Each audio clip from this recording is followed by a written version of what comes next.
Nah, kakek Ren, nunggu lah siap.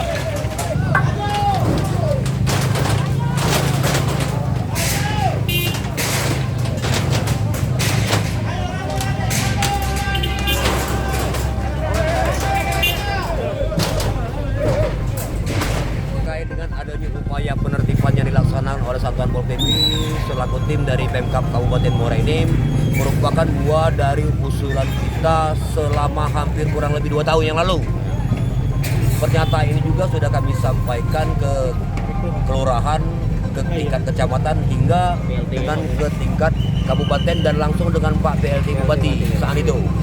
Dan alhamdulillah setelah melalui proses hampir sekitar 2 bulan, keluhan masyarakat utamanya kita dalam kaitan kita ingin menciptakan kota Tanjung ini bersih, terlebih ada kaitan dengan program PT Bukit Asam ingin membangun kota Tanjung ini sebagai kota tujuan wisata. Jadi kita mendukung penuh ya Pak ya? Ya, Adanya selaku ini. masyarakat tentu kita mendukung penuh upaya-upaya ini, upaya-upaya positif yang dapat mendatangkan dan memberikan manfaat secara ekonomis kepada masyarakat.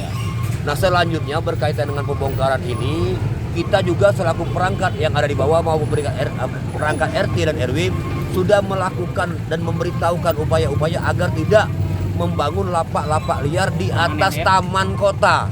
Kita tidak melarang orang berjualan, silakan. Seperti contoh di depan, mereka menggunakan gerobak sore pulang, pagi jualan, sore pulang. Nah, seperti ini yang kita inginkan. Nah, jangan mendirikan lapak-lapak liar di atas tempat yang dilarang. Menyiapkan 250 anggota.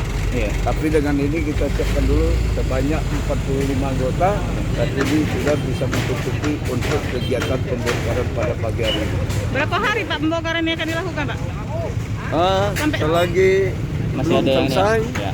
sampai hari ini belum selesai, Tetap, ya. besok pun kita akan melakukan pembongkaran daripada bangunan liar ini. Jadi kita lihat nanti untuk minggu ke depan bahwa suasana untuk di taman yang sudah disiapkan oleh Kelurahan Pasar ini semuanya akan bersih.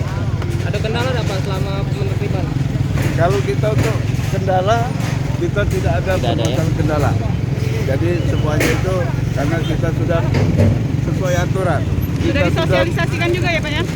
Sudah disosialisasikan dulu juga Ya, kan pada sudah kita sosialisasikan, sudah kita berikan himbauan. Ini sudah lebih dari semua, makanya kita pada hari ini mengadakan action. Jadi sudah mulai ada proses yang dilalui ya Pak ya? Iya. Baik Pak, Pak Kasat ini apakah nanti akan ditempatkan anggota juga Pak supaya nanti kan tidak kunci-kuncingan ya Pak? Bukan. Nanti Pos setelah kayak paling kita tidak. untuk pembongkaran total, nanti kita akan letakkan anggota Anggota, ya? sebanyak 15 orang di wilayah ini.